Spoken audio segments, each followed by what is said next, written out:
¿Cómo les va? Buen día. Domingo 27. Yo no tenía pensado hacer el video hoy, pero me puse a leer Notear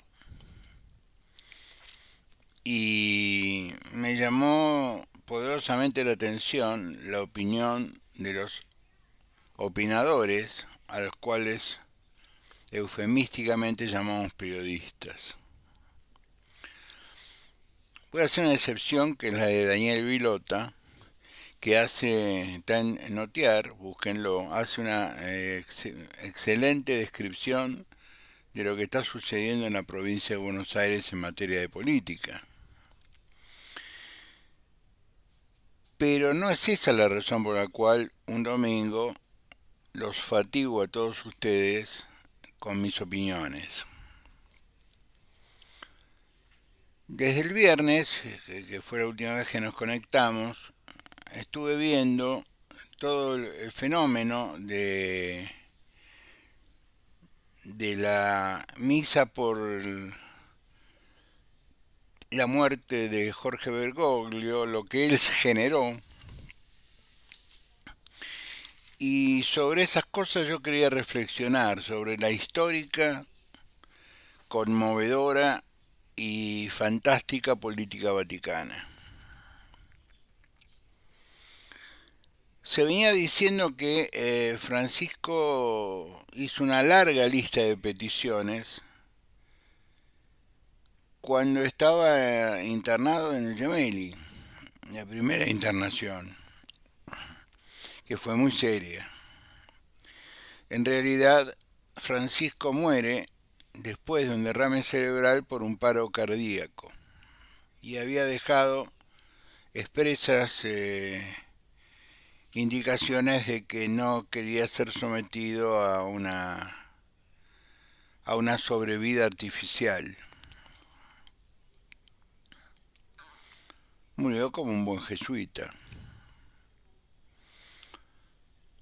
No, yo tengo las mismas, le he dado a Ana las mismas instrucciones y Ana me ha dado a mí las mismas instrucciones. Sobre vida artificial no. Pero vimos en su esplendor las contracaras. El último entierro papal fue el de Benedicto, que recibió las exequias de un papa. 3 cajones en la cripta de San Pedro, así debajo del balaquino del altar central,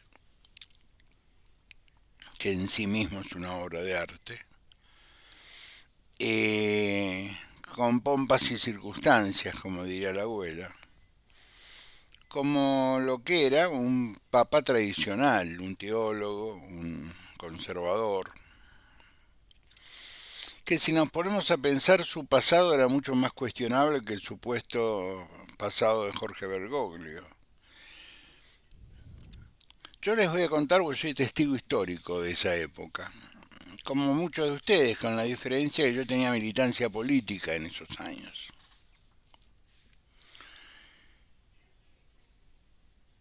Bergoglio cuidó a muchos, es decir, los jesuitas cuidaron a muchos. Y los sacerdotes,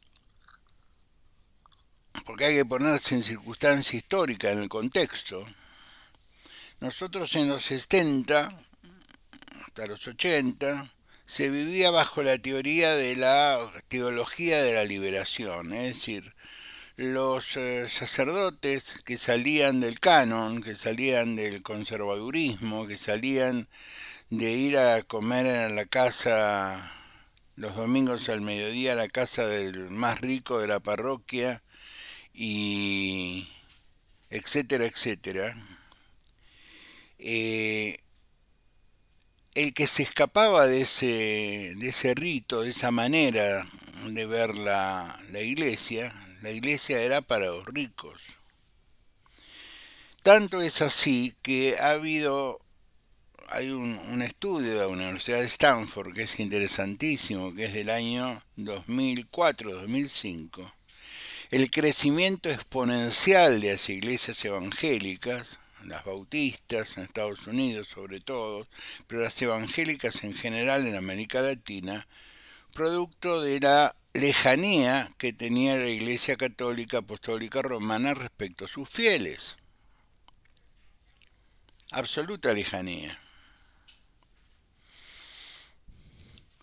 Mi padre era ateo, pero se casó con una mujer muy católica. Entonces le exigía el rito que papá fuera bautizado, tomara la comunión para poder casarse. Papá no había tomado la comunión, porque mi abuelo también era ateo. Mi abuela era ateo, es decir, los padres de mi padre eran ateos. Entonces papá resolvió, ya era un hombre grande, así tenía 30 y monedas, cuando se casó con una joven de 17, 18 años, tenía mamá. Entonces papá resolvió todas las cuestiones en el término de una semana. Y está mal que diga esto, pero viene a cuento. Papá no sabía qué tenía que decir, cómo tenía, porque nunca había entrado a una iglesia. Entonces pidió hablar con el párroco. Papá era periodista en esos años, se informó quién era el párroco, no importa de qué iglesia, una iglesia muy importante, y dijo, discúlpeme, yo soy fulano de tal, vengo a tramitar mi casamiento, etcétera, etcétera, pero he notado que tiene serios problemas de humedad al ingresar. El párroco le dijo, sí, y es caro, es muy difícil. Bueno, yo puedo hacer una solución, le dijo papá. Si usted a la vez me hace un pequeño favor. Entonces papá le describió cuál era la situación. Yo no creo en Dios, no he sido bautizado, no, pero mi mujer, la que va a ser mi mujer, sí. Y papá tiene un enorme poder de convencimiento. Papá se casó por iglesia, con coro, con misa de esponsales, con flores, con... Sí, con toda la pompa. Bueno, papá hacía las cosas, las hacía con todo. Y él me contó años después que él tuvo una sensación, él estaba parado con su padrino al, al pie del altar, cuando lo vio entrar a mamá, que era una mujer bellísima, con mi abuelo Luis del brazo, un vestido largo, blanco, bueno, con el Ave María dando vueltas en el ambiente, porque papá consiguió resolver todos los detalles. Y él me dice, yo durante toda la misa, Guillermo, sentí algo. Miraba al Cristo, me dice. Me decía. Cuando nos entregan la libreta, después de los anillos, etcétera, etcétera, y se puede besar a la novia y todas esas cosas, el párroco se acerca a mi padre y le dice, no se queje, le puse un violín de más. Y dice, papá, se me derrumbó la vida, me dice. Porque yo en ese momento sentí como que me había perdido durante muchos años algo respecto a la Iglesia Católica. Algo así pasó este fin de semana, para mal y para bien. La política vaticana cumplió con la obligación de obedecer al Papa. porque hasta que el colegio cardenalicio, luego del cónclave, decida quién va a ser el sucesor de Francisco, el Vaticano está en manos del Camerlengo, y el Camerlengo fue designado por Bergoglio. Entonces Bergoglio sabía que por protocolo a su velorio iba a venir el mundo, sobre todo aquellos dirigentes políticos que lo habían entrevistado, que habían estado con él, con los que él había hablado en múltiples oportunidades. Y para mí se produjo el primer milagro. Y yo sé utilizar el término milagro.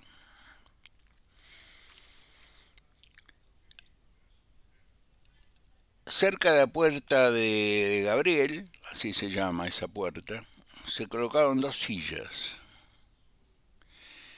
Y ahí se sentaron Zelensky y Trump.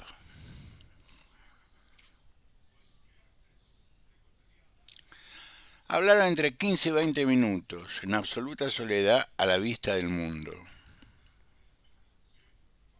En un lugar que el que lo conoce va a coincidir conmigo, tiene una enormidad espiritual, un peso espiritual inconmensurable.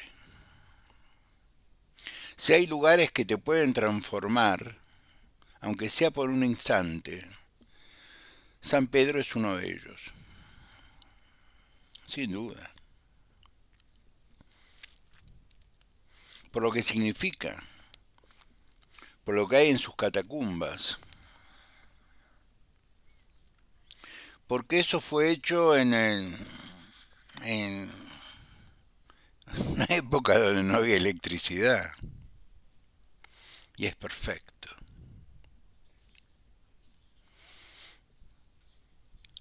El tamaño impresiona, pero sobre todo el significado. Ahí se pusieron 2 sillas comunes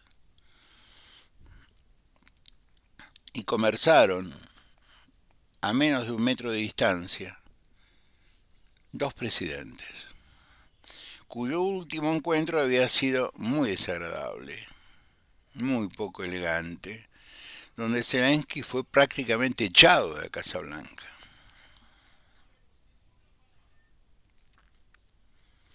Zelensky pone en su página de Twitter, yo lo sigo a Zelensky, y utilizo obviamente un traductor, porque yo eslavo no hablo, ni leo. Zelensky calificó esa reunión como muy positiva, muy interesante y sobre todo muy conmovedora.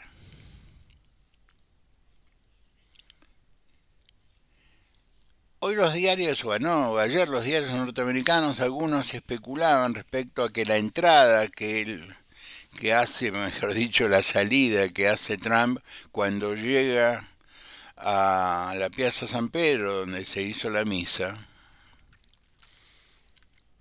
fue muy fríamente recibido, mientras que Zelensky fue recibido por una ovación de los propios, es decir, no de los propios ucranianos, sino de sus pares, los jefes de Estado. ¿Esto pudo haber influido? Los americanos dicen que sí. Las editoriales americanas dicen que sí. Yo creo que básicamente Trump es un hombre pragmático. Porque luego en el avión, porque al revés de nuestro presidente, que viajó con un montón de gente inútil, pero no llevó a la hermana de Bergoglio, su única hermana viva, que no podía viajar porque vive en Ituzaingó, en una casa muy humilde, de 2 dormitorios. Ni el episcopado nacional y mucho menos el presidente le dijo, mire, si la llevo a Patricia Burrich, la puedo llevar perfectamente a usted. Si lo llevo a Dorni, a efectos publicitarios, porque ni Adorni ni Patricia iban a poder entrar. Era muy claro el protocolo vaticano. Y a Karina la tomaron como la esposa, ponele.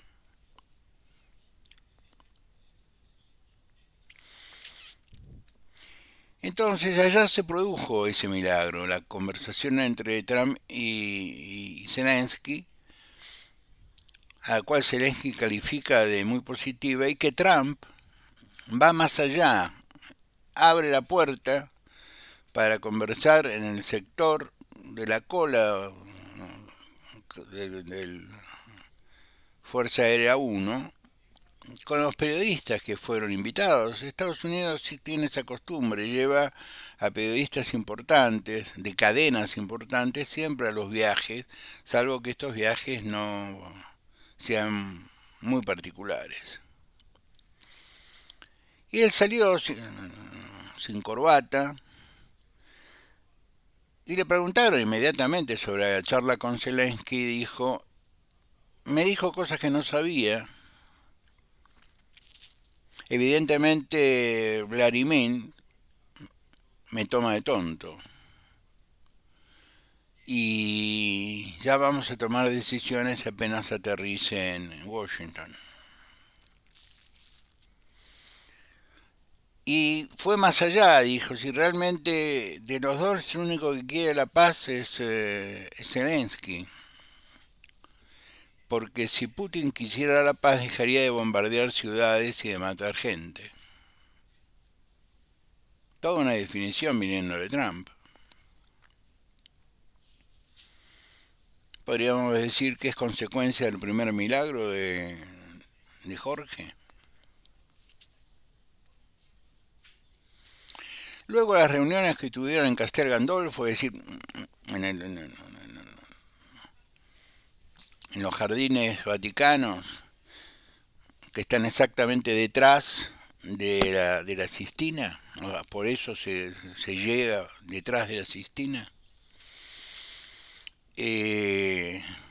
con el ministro británico, una larga conversación, con Macron caminando por los jardines.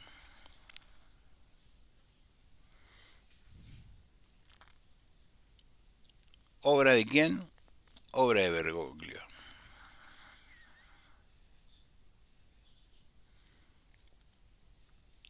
Eso es la política vaticana, eso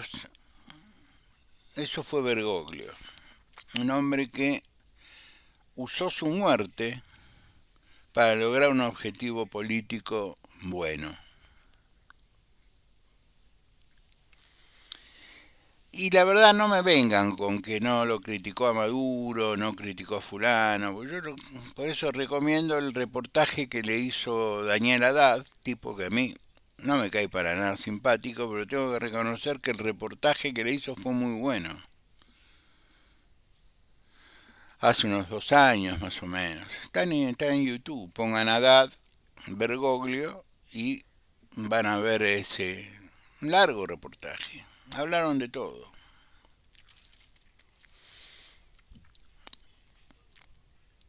¿A qué fue Milei? Milei estuvo en el lugar que se le asignaba al presidente del país, originario del Papa. Ese lugar por lo general era del presidente y del primer ministro italiano. Hubo un polaco ahí, hace muchos años,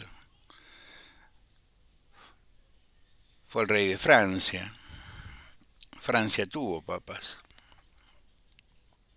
Es más, alguna vez el Vaticano estuvo en Lyon.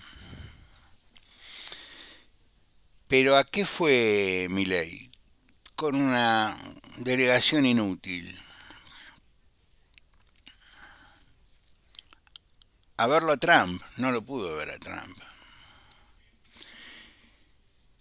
Él puede traer como el único encuentro que tuvo es con la bellísima Giorgia Meloni, que hizo un discurso maravilloso frente a la Cámara, porque Giorgia es primer ministro, pero no deja de ser legisladora, diputada. El sistema italiano era uno de los sistemas que más le gustaba a Raúl.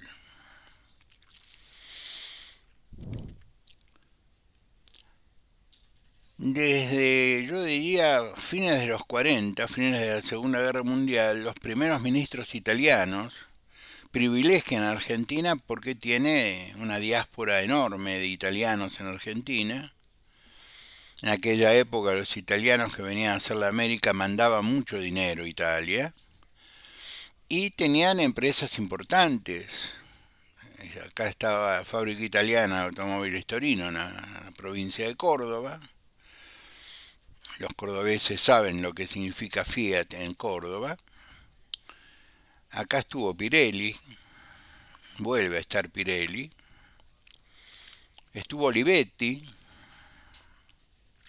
Impresit, Iveco, en fin, muchas empresas ligadas a Italia estuvieron o están en Argentina. Por lo tanto, para el gobierno italiano, la Argentina es un país al que hay que tratar bien. Eso es política de Estado. Si ustedes repasan hacia atrás, los presidentes, los más impresentables que hemos tenido, que han viajado a Italia, han sido recibidos con grandes honores. Sé de lo que hablo, porque conozco muy bien Italia. Y lo italiano, pese a que soy gallego. Ahí aparece que Karina está enojada con Santiago Caputo porque la endogamia llega un momento que te mata. Los reyes que se casaban entre hermanos o entre primos terminaban teniendo hijos bobos. Entonces hay una sensación de así de como que tienen las encuestas las mismas que debo recibir yo, donde Adorni no le gana a los Penato, donde la provincia de Buenos Aires, hoy Vilota lo dice con absoluta claridad, el 1-2 va a ser el peronismo y una reentrée de Juntos por el Cambio, porque ambos quieren lo mismo, ganar. Tener concejales, tener diputados provinciales, tener senadores, dar la sensación de que se puede dar vuelta una forma de hacer política muy ligada con el fascismo. ¿Qué es lo único que pide el radicalismo? Bueno, si vamos a acordar con el PRO, pero vamos a acordar institucionalmente con el PRO. No vamos a hacer como hace la Libertad Avanza, que como le bajó el precio a todos, dice yo elijo, yo elijo. En la bombonería yo elijo. No, acá el radicalismo dice los bombones del radicalismo vienen en una caja cerrada. Es decir, es institucional o nada. Y las intendencias radicales, que son muchas, no se van a suicidar. Y las intendencias del PRO, que se lograron en muchos casos con la alianza con el radicalismo, no son pocas. Valenzuela va a tener un disgusto en la próxima elección. Pues Valenzuela fue electo intendente, más allá de que repartía boletas de cualquiera, porque la máquina radical le puso los votos. Les adelanto que no va a ocurrir lo mismo.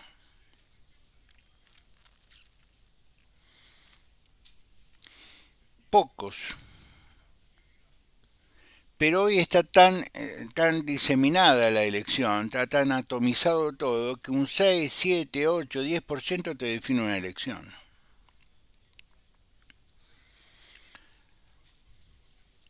Hay la intendente Martínez, intendente de Vicente López, que vive en carne propia la alianza con el radicalismo, insiste en la alianza con el radicalismo en la provincia de Buenos Aires. Y la contraparte radical sería Maximiliano Abad, que está al frente del partido porque una pequeña minoría en la elección interna judicializó el resultado. Es de mal gusto judicializar un resultado electoral. Lo que se pierde en la urna no se gana en la justicia, se pierde en la urna. Aparte, normalmente acta mata la urna, es decir, si el acta está firmada por todos y dice un número, ese es el número. Porque lo que alega eh,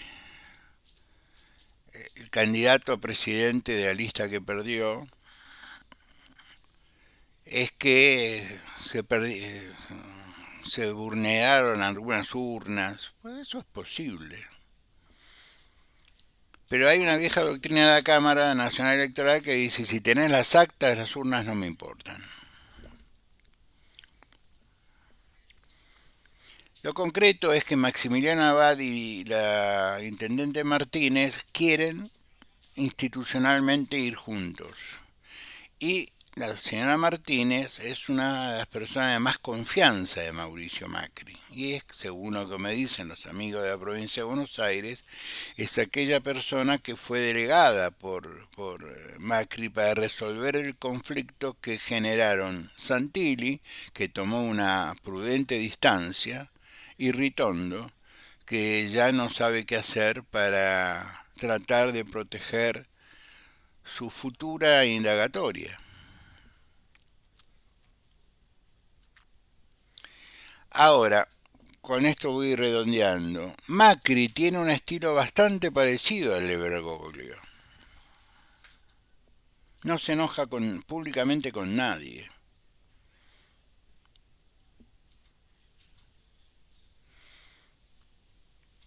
Entonces genera esta sensación de que él no puede ser un opositor fuerte, cerril. Él tiene que ser la consecuencia de un mal gobierno. Es decir, él tiene que recibir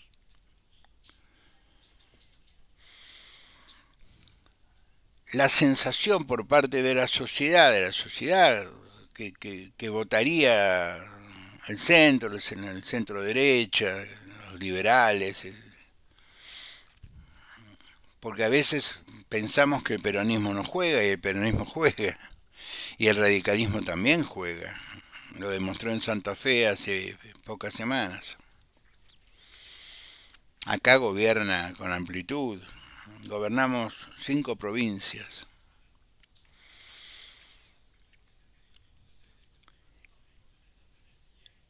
Macri está peleando por el legado, es decir,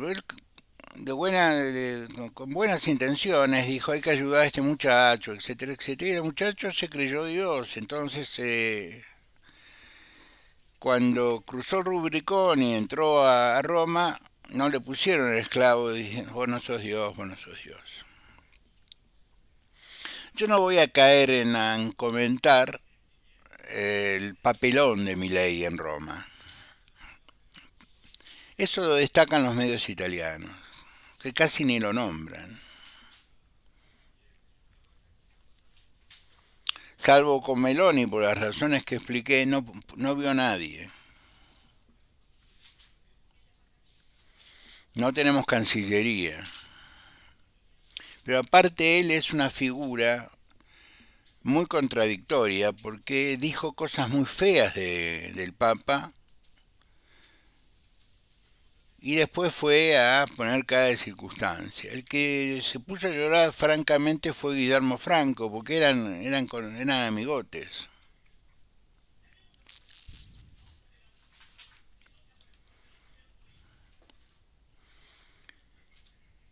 Es un fin de semana que va a pasar a la historia porque el hombre que planteó ser el Papa de los pobres,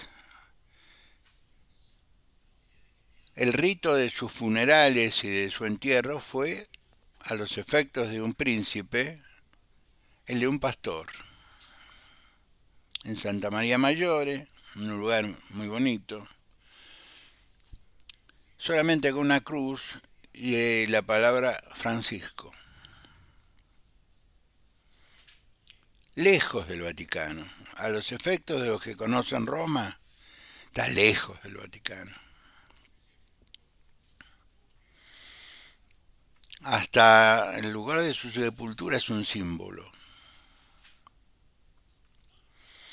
Ya aparecieron, como Müller, el cardenal Müller, amenazando al resto de los cardenales que si eligen un cardenal que continúe el papado de Francisco puede haber un cisma. Yo le diría que no. Le sacó la prelatura al Opus Dei y no pasó absolutamente nada. Todo el mundo le tenía miedo al Opus. No pasó nada. Y ahí el próximo Papa tendrá a su cargo la Universidad del Vaticano, no universidades dependientes de la Santa Sede, sino la Universidad del Vaticano, como una continuación de una política educativa muy típica de los jesuitas. En fin, va a tener un trabajo importante. Lo que no puede es cometer el error de no seguir las políticas de Bergoglio, que sumaron 200 millones de católicos. Ayer veía un noticiero en español de una periodista coreana explicando lo que significaba Bergoglio en Corea del Sur o en Filipinas, que tuvieron 48 horas rezando en una plaza. Claro, Filipinas fue una colonia española, es muy católica, el 80% de los filipinos son católicos. Que si el primer milagro, el encuentro Zelensky-Trump se dio en San Pedro. El segundo milagro para mí es que nos estamos empezando a dar cuenta quién nos administra. Yo no voy a hacer comentarios sobre los comentarios de la directora gerente del FMI, se lo dejo al Washington Post, que no fue muy generoso con esta mujer cuyo nombre y apellido es impronunciable, que recomendó seguir acompañando las políticas de Milei. Es decir, hizo lo que el fondo nunca hace públicamente, meterse en la política interna de uno de sus miembros.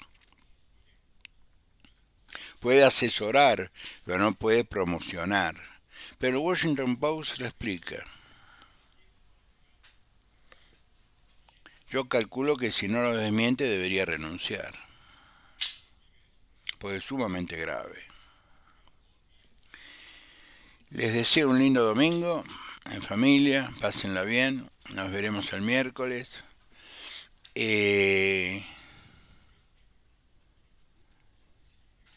Yo dije el lunes pasado y el miércoles y el viernes que nos sentíamos un poco más solos. Ayer yo cuando vi esa foto de Zelensky y Trump sentados en dos sillas comunes, uno frente al otro conversando, Zelensky hablando y Trump escuchando con mucha atención, sonreí.